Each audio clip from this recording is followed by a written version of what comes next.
Я приветствую вас, мои дорогие подписчики и уважаемые гости канала, которые заглянули на мой мастер-класс. С вами Яна, и сегодня я хочу представить вашему вниманию прекрасный узор. Вяжется он очень просто, выглядит он очень красиво в изделиях, и сейчас я с удовольствием поделюсь с вами техникой его выполнения. Итак, для данного узора нам понадобится количество петель кратное 2, плюс 2 кромочные петли. В высоту этот узор состоит из 2 рядов, но если вязать его в шахматном порядке, тогда 4.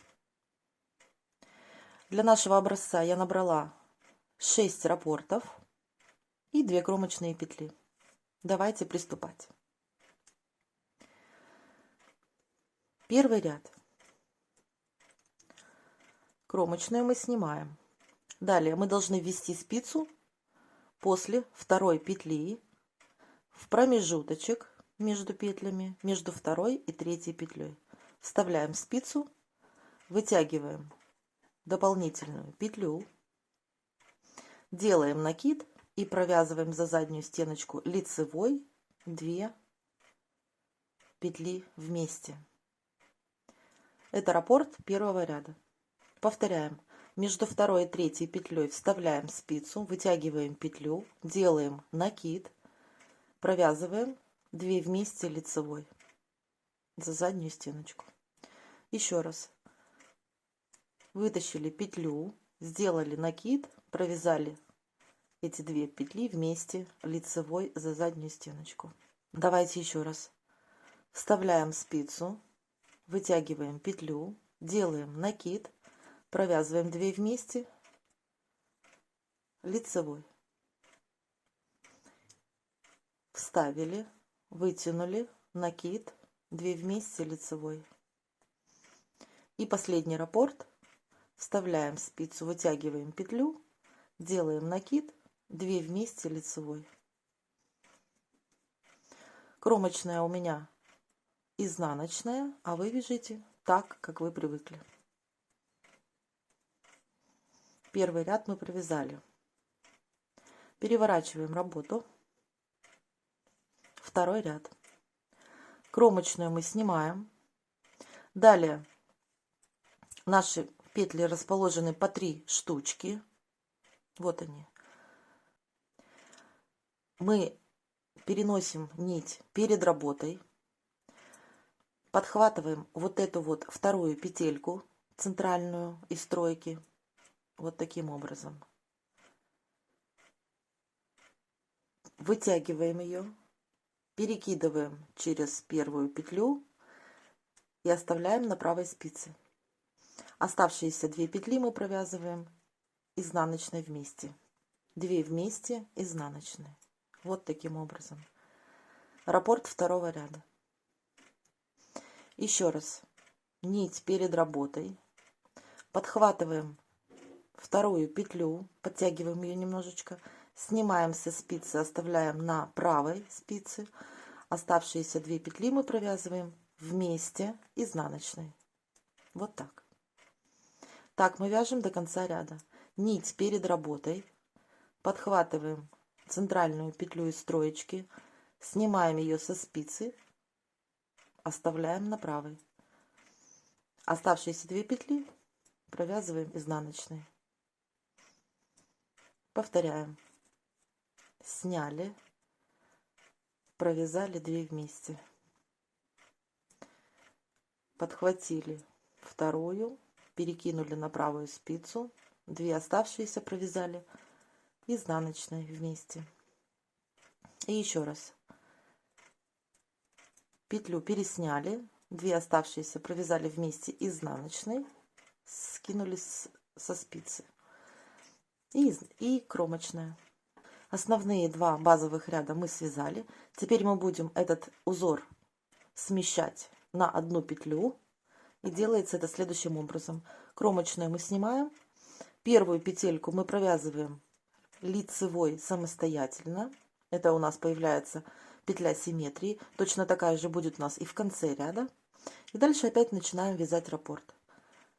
Между второй и третьей петлей Вставляем спицу, вытягиваем длинную петлю, делаем накид и 2 вместе за заднюю стеночку провязываем лицевой.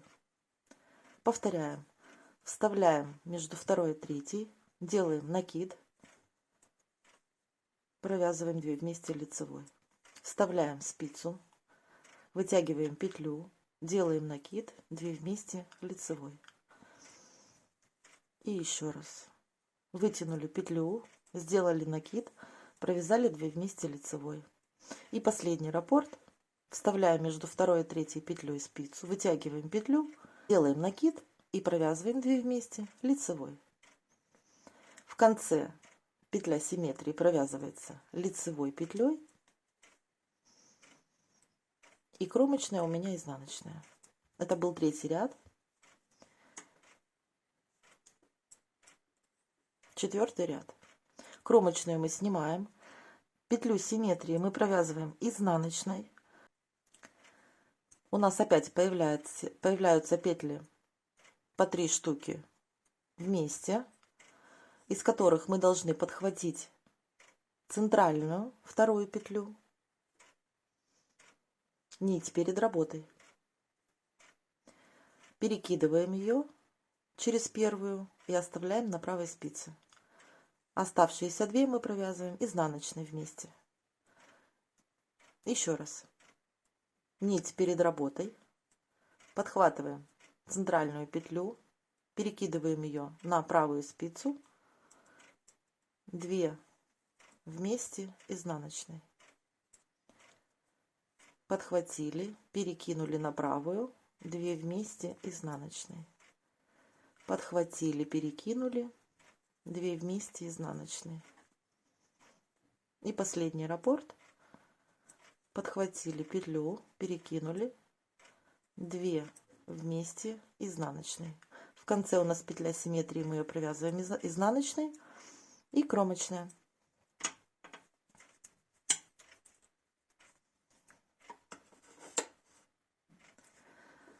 Четыре ряда мы провязали. Можно сказать, узор уже проявился, но давайте его рассмотрим на более большом образце. Вот что у нас в итоге должно получиться. Узор очень красивый, подойдет для вязания множество вещей. Можно из него вязать и летние вещи, потому что он выглядит как сеточка. Единственное, что нужно для этого узора, выбрать более тоненькую ниточку. Будет очень красиво. Вот. На весну, на осень тоже этот узор будет шикарен.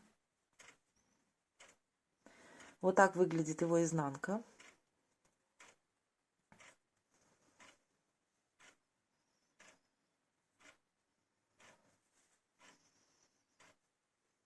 И вот такая лицевая сторона. Шикарный узор.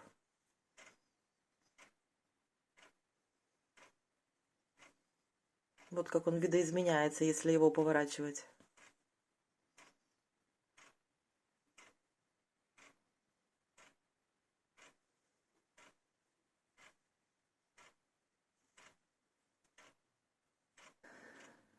Надеюсь, узор вам понравился. Если это так, не забывайте ставить пальчики вверх. Подписывайтесь на канал те, кто не подписался. Делитесь этим видео со своими друзьями. А вам, мои дорогие, я хочу пожелать прекрасной недели, хорошего настроения и побольше позитивных эмоций. Всем пока!